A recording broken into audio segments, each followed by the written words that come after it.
Bună ziua, stimați invitați și bine v-am găsit, vă spune Vlad de la Oradea împreună cu întreaga formație.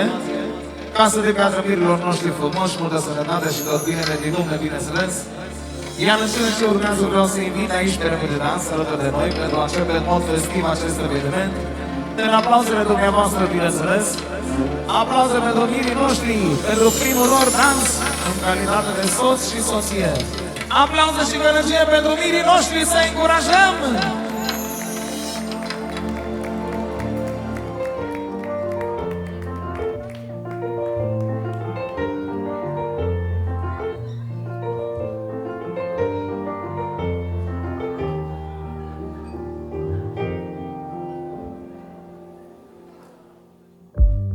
Vino acum la braț cu iubirea într-un dans, pe nori să pășești în rochie albă ca-n mii de povești. Dă-mi mâna ta, ne cheamă iubirea într-un dans, pe al vieții drum, cu paște, motor și speranțe de acum. Și-ncă o zi, atât te voi iubi. Cerul a vrut așa, mireasa mea. Trec anii pas cu pas, viața e doar un dans, iar eu cât voi trăi, te voi iubi.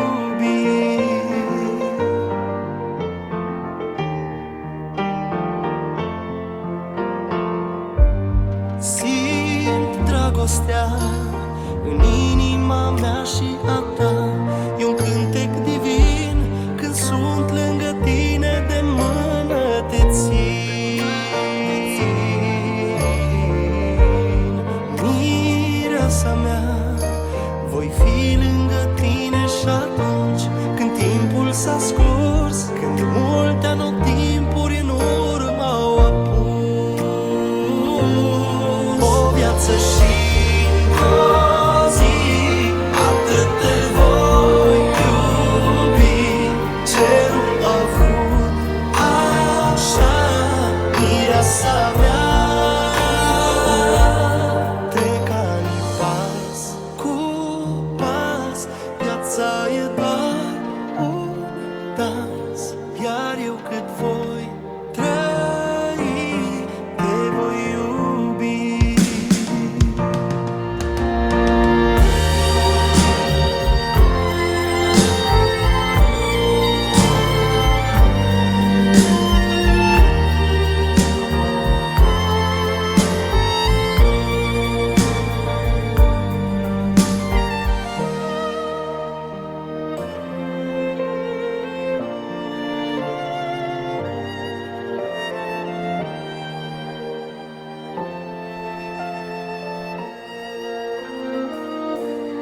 O viață și-ncă o zi, atât te voi iubi.